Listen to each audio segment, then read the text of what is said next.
There is a story that we don't often hear, told a story not about great men or famous kings.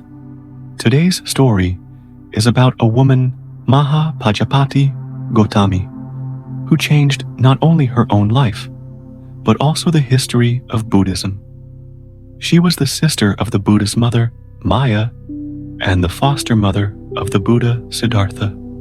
But the question is, how could a woman in a society full of barriers, especially towards women, rise up and find the path to enlightenment in a world that was believed to be for men only, despite living in luxury, power, and being respected by others?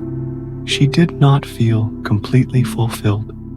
She realized that happiness was not something she could see with her eyes, but was enlightenment from within, a transformation of the soul where emptiness was filled with peace and compassion.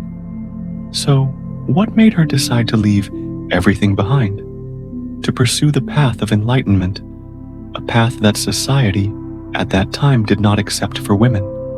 And why is Maha Pajapati Gotami's story so important in the history of Buddhism? Maha Pajapati Gotami was the first woman to join the Sangha, opening a door not only for herself, but for countless other women. What did she do to change her destiny and become a symbol of faith and resilience in Buddhism? That is the story we will explore together today. Let's discover why Maha Pajapati Gotami was the first woman in Buddhist history to join the Sangha, and how she not only changed her own life, but also opened a new path for women to practice in Buddhism. This story is not only a journey in search of enlightenment, but also a lesson in perseverance, faith, and the inner strength within each of us. The touching story of Maha Pajapati Gotami begins from a very long time ago, during the time of the Buddha Padumuttara. One day, while listening to the teachings of Buddha Lotus, Maha Pajapati suddenly noticed a truly venerable bhikkhuni, who was the leader of the bhikkhuni assembly and the one who attained enlightenment the earliest. She then made a vow that in the future, through the merit of her practice, she would become like that bhikkhuni. Her vow was confirmed by Buddha Lotus, who assured her that it would come to fruition in the time of Buddha Gautama. Throughout the rest of her life, she made extraordinary efforts to practice virtuous deeds. After passing away, she enjoyed the rewards of being born in the realms of gods and humans until the era of Buddha Shakyamuni. Therefore, in this rebirth, she was born as the daughter of King Supa Buddha in the kingdom of Devadaha, the sister of Queen Maya, and was named Maha Pajapati, as prophesied by the seers, the one who would lead a large assembly. When she reached marriageable age, both sisters married King Suddhodana and moved to the city of Kapilavatthu, where Maya was crowned queen and gave birth to Prince Siddhartha. However, after giving birth to the prince, Queen Maya passed away 7 days later. Her sister, Maha Pajapati Gotami, thus became the stepmother, and she sent her own son, Nanda, who was born a few days after Prince Siddhartha, to the wet nurse so she could directly care for the prince with her own sweet milk. Maha Pajapati loved and cared for the prince even more than for her own son, Nanda. She took the time to nurture the prince with great care, love, and utmost attention until the prince grew up. In the royal palace, there were 3 people who always showed great concern for Prince Siddhartha ever since he left the palace to live a life of renunciation and asceticism, and even after he attained Buddhahood under the Bodhi tree. These were his father, King Suddhodana, Princess Yasodhara, and his stepmother, Maha Pajapati. They longed for the day the Buddha would return to the city of Kapilavatthu, perhaps more due to familial affection than the desire for the true Dharma. However, upon returning to the palace, the Blessed One skillfully preached the Dhammapala Jataka, which led King Suddhodana to attain the state of an arahant right on his deathbed. Stepmother Maha Pajapati also attained the first stage of enlightenment, Sotapanna, upon hearing this sermon. After King Suddhodana passed away, Nanda and Rahula both became monks under the Buddha, and Maha Pajapati no longer found joy in the worldly life. The strong desire for renunciation arose within her. The opportunity came when the Buddha returned to his homeland to resolve the dispute over the water of the Rohini River, now Rowai, between the Sakya and Koliya clans. The Buddha's reputation as the Enlightened One helped quell the violent dispute, and the matter was peacefully resolved without a drop of bloodshed. During this time, the Buddha preached the Kalahavivada Sutta, which moved 500 young men of the Sakya clan to ordain as monks. Stepmother Maha Pajapati then went to the Buddha at Nigrodharama Monastery on the outskirts of Kapilavatthu and requested permission for women to ordain. She said, "Venerable Sir, it would be a great blessing for women if the Blessed One allowed them to renounce the household life and live under the Dharma and Vinaya of the Blessed One." Despite her sincere request 3 times, the Buddha firmly refused. With tears in her eyes, she sadly returned. However, undeterred by the Buddha's refusal, after the Buddha went to Vesali, Maha Pajapati decided to renounce all her ornaments, shave her head, don the robes, and along with 500 women of the Sakya clan, walk barefoot to Vesali to request ordination. The journey from Kapilavatthu to Vesali was 150 miles, nearly 250 kilometers. Upon arrival, their feet were swollen and bleeding, their bodies covered in dust from the road. At that time, the Buddha was residing at Mahavana in the Kutagara hall. The group of women stood outside the hall, exhausted and emaciated, looking toward the Blessed One, crying bitterly. When Venerable Ananda saw Mahapajapati and the 500 Sakya women crying bitterly at the gates of the monastery, he hurriedly approached and asked, "Why are you and the 500 Sakya women standing here crying?" Mahapajapati replied, "We are women who have not been permitted by the Buddha to ordain and take the full monastic vows in his teachings." Hearing this, Venerable Ananda comforted them and then went to request the Buddha's permission for women to ordain. But the Buddha continued to refuse, saying, "If women ordain and take the full monastic vows in the Buddha's teachings, it will cause the Buddha's Dharma to not last long." Venerable Ananda then spoke to the Buddha, "Mahapajapati has shown great kindness to the Buddha. She nurtured the Blessed One when his mother passed away." The Buddha confirmed, "Indeed, Mahapajapati has done me a great favor. My mother passed away, and Mahapajapati raised me and made me grow. I have great gratitude toward Mahapajapati." Venerable Ananda skillfully requested the Buddha to allow women to enter the Sangha and become bhikkhunis, asking the Buddha if women could attain the noble fruition, sainthood in the Buddha's Dharma. The Buddha replied, "They can attain it." Thus the Buddha acknowledged the possibility of women attaining the noble fruition.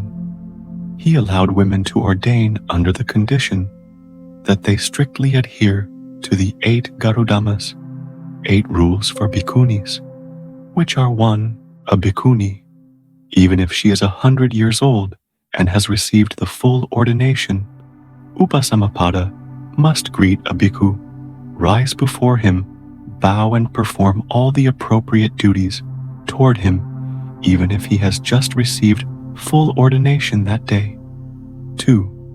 A bhikkhuni cannot observe the annual retreat vasa at a place without a bhikkhu. 3. On the days of confession twice a month, the bhikkhuni must ask the sangha of bhikkhus the date and time when a bhikkhu will come to perform the confession uposatha. 4.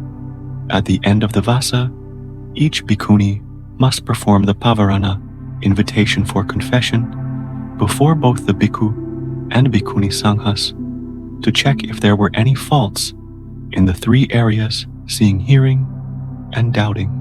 5. A bhikkhuni who has committed a serious offense must undergo punishment in front of both the bhikkhu and bhikkhuni sanghas. 6. A Sikhamana novice female practitioner who has practiced 6 precepts for 2 years may take the full monastic vows before both the bhikkhu and bhikkhuni sanghas. 7. Under no circumstances can a bhikkhuni reprimand or speak harshly to a bhikkhu. 8. From this day onward, a bhikkhuni is not allowed to perform the confession ceremony for a bhikkhu, but a bhikkhuni may perform the confession ceremony for a bhikkhuni. These precepts and conditions must be respected, revered, and diligently followed throughout one's life without any violation under any circumstances. When the Buddha agreed, Maha Pajapati was overjoyed. If the Blessed One has allowed these 8 unbreakable rules for women, then I and the 500 Sakya women will bow our heads and receive them. Immediately after, Maha Pajapati and the 500 Sakya nuns, along with those who followed her, were permitted by the Buddha to receive the full monastic ordination, becoming the first bhikkhunis of the Sangha. The Buddha thus became the first teacher in history to permit the establishment of a nunnery, and this event was considered the greatest revolution of its time. Due to her diligent practice, not long after Bhikkhuni Maha Pajapati attained the arahantship with both intuitive wisdom and analytical understanding. The other bhikkhunis who had ordained with her also gradually achieved the noble fruition. One day at the Jetavana monastery, the Buddha confirmed Maha Pajapati as the foremost of the enlightened, living in the happiness of liberation, nibbana. To express her gratitude, Maha Pajapati declared her wisdom and praised the Buddha's virtues as follows: Hero of enlightenment, I bow to you. You are the supreme. Among all beings, you freed me from suffering, and many others as well. When the Blessed One was in Vesali and announced that he would enter parinirvana in 3 months at the town of Kusinara, Maha Pajapati thought, I cannot bear to see the Blessed One pass away. I should attain parinirvana first. The venerable nun went to ask the Buddha for permission to enter parinirvana before him, and it was granted. After Maha Pajapati announced her decision to enter parinirvana to the nunnery, the 500 bhikkhunis also vowed to enter parinirvana in accordance with her decision. The Blessed One himself took Maha Pajapati's body to the cremation site, placing sandalwood on her remains and personally presiding over the funeral. The relics of Maha Pajapati, along with the relics of the 500 bhikkhunis, were enshrined in a stupa for veneration. Throughout her monastic life, stepmother Pajapati always demonstrated the role of a venerable bhikkhuni, embodying the essence of virtue and moral conduct. She attained the arahatship and was honored with high titles such as Holy Bhikkhuni or Great Holy Bhikkhuni in Buddhism.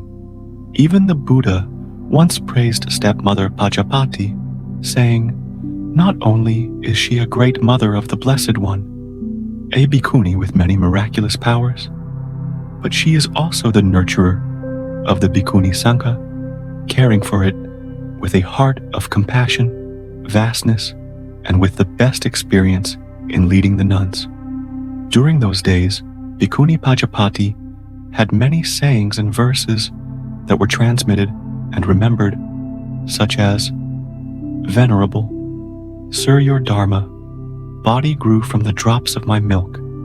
It was through these drops that you quenched your thirst for a moment, while my mind grew strong from the milk of your true Dharma.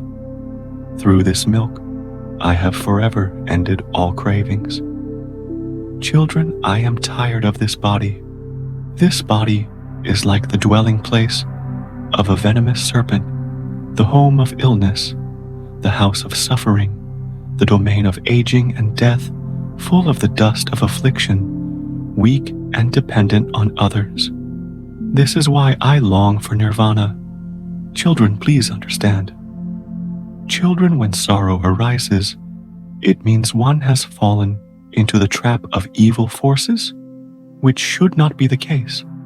All conditioned phenomena are impermanent, and every person must eventually be separated from what they cherish. Do not sorrow over such things.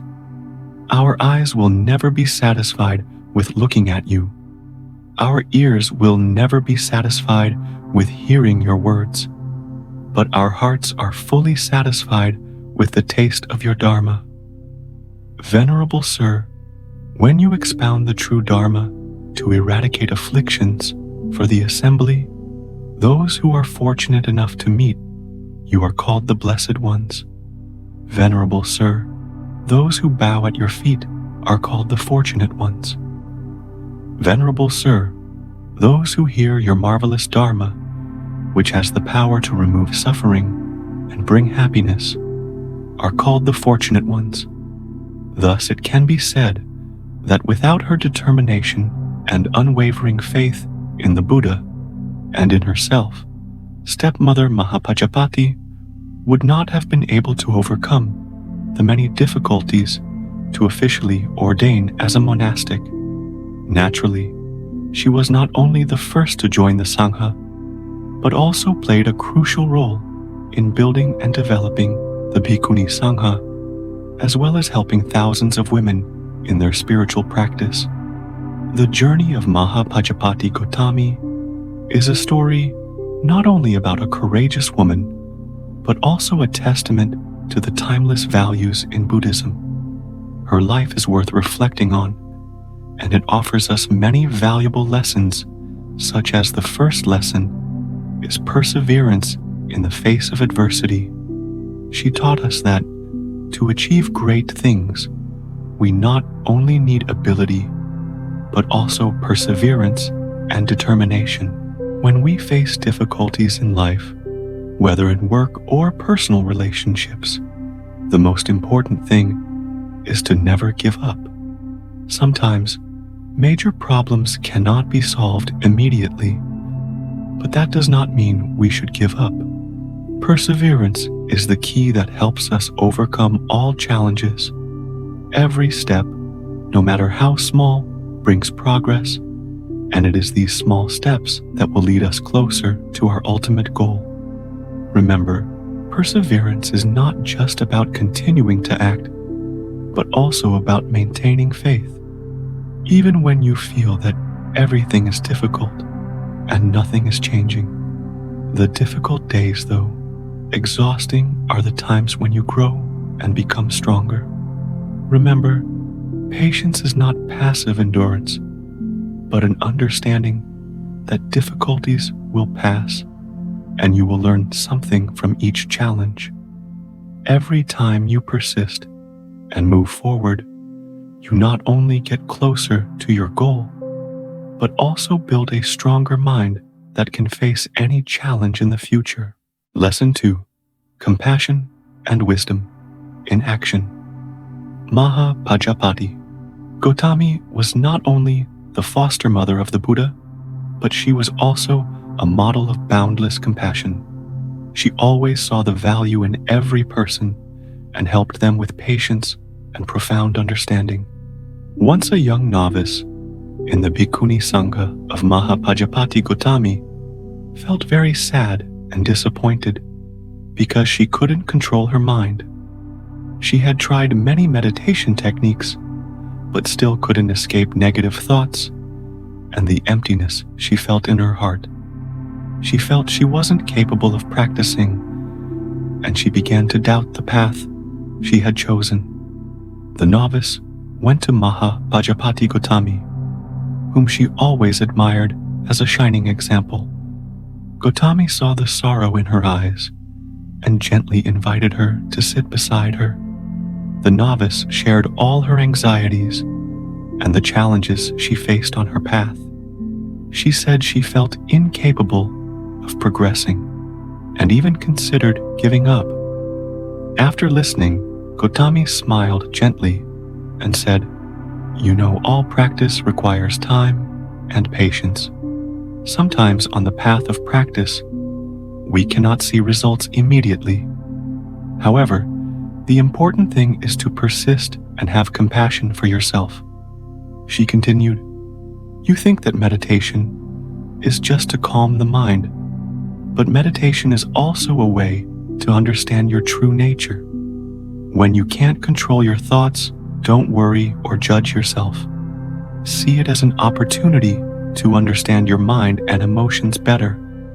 In fact, when you start to realize that these thoughts are just part of the learning process, tranquility will naturally come."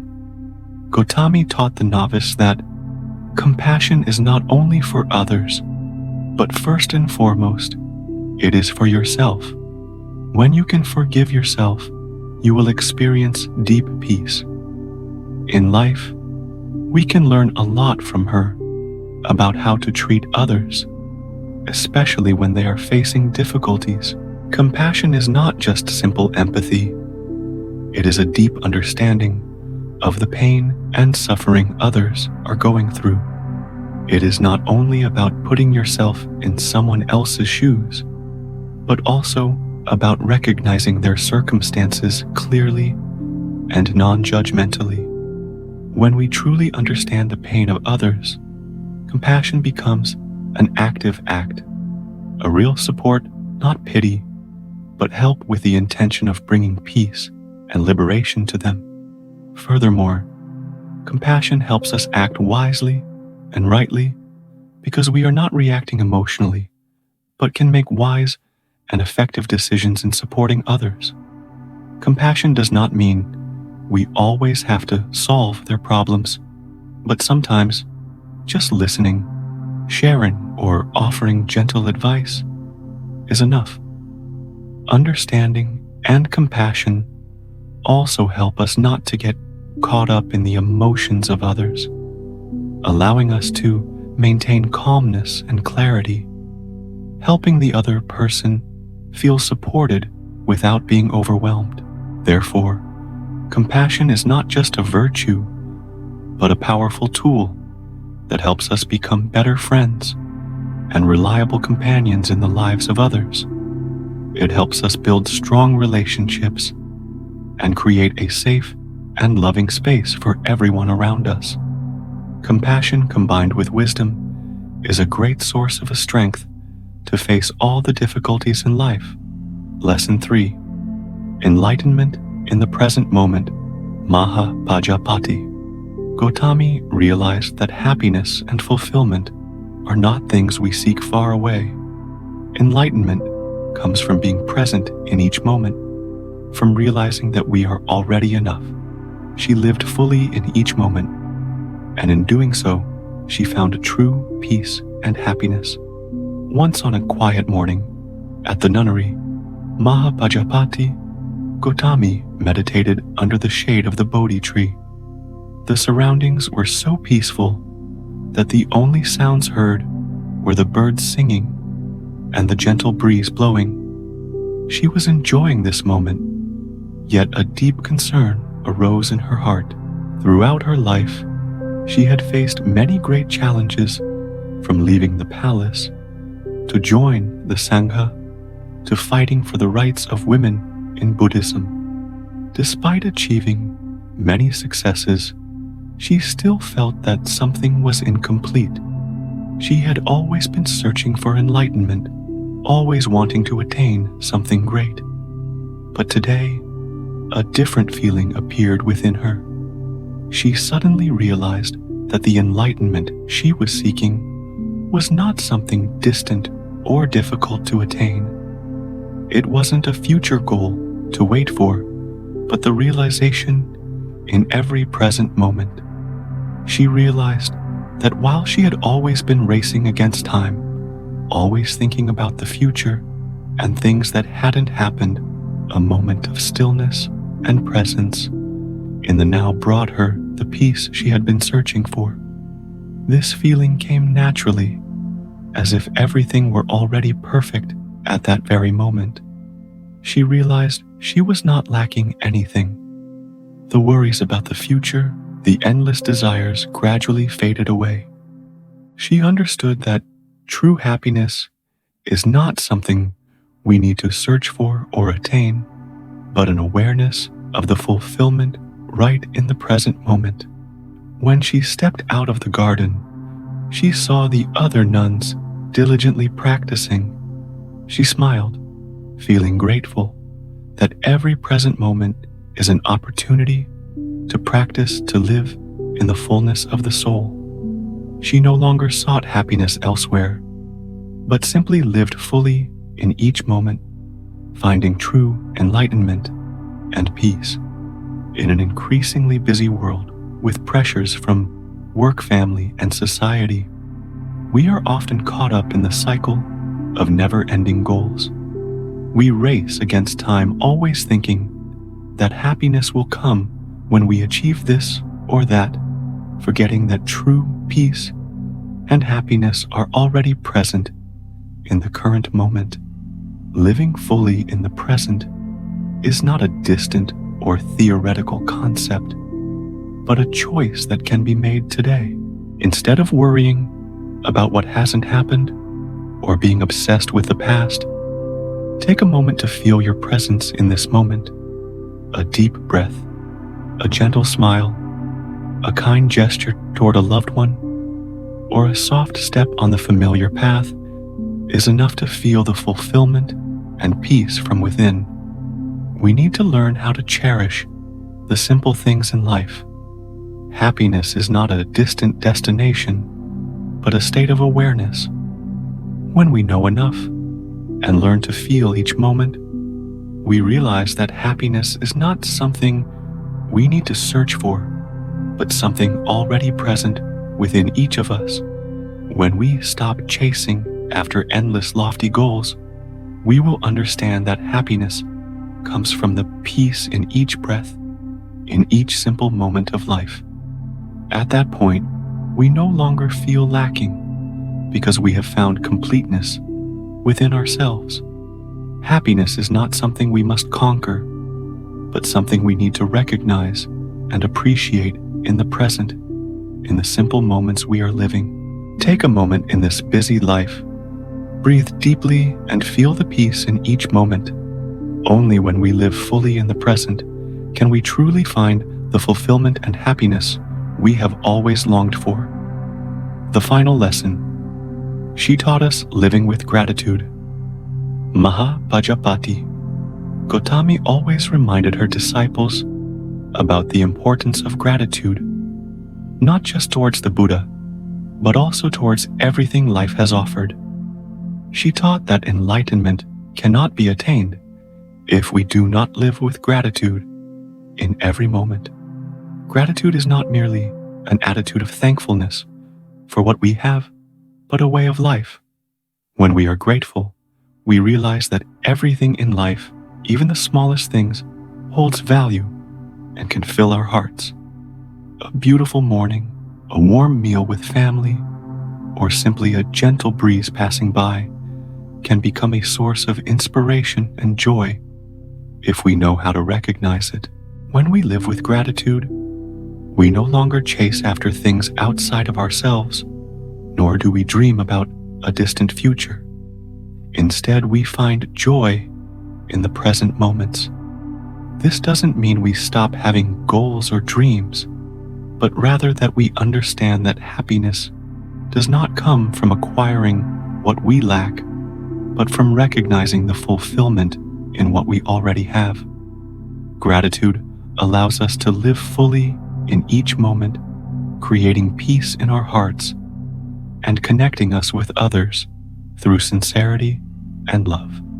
When you are grateful, you will feel the completeness of life, even in the face of challenges. You will realize that, despite difficulties, you have many precious things in your life that others may not have. Gratitude makes us stronger because we no longer focus on things out of reach, but instead learn to appreciate and live fully with what we have. Take time to cherish the simple things in life: a smile from a loved one, a warm hug, or a peaceful moment in nature. These small things are precious gems, and when we are grateful for them, we will feel that life is more complete and fulfilling than ever before. Through the story of Maha Pajapati Gotami's life, what have you realized about the path to practice and enlightenment? Please share your thoughts in the comments below this video. You may have found a lesson about perseverance, compassion, or enlightenment in her stories. We look forward to hearing your insights. Don't forget to like and subscribe to the channel to explore more stories of other remarkable female bhikkhunis of the Buddha. Thank you for listening to the story of Maha Pajapati Gotami.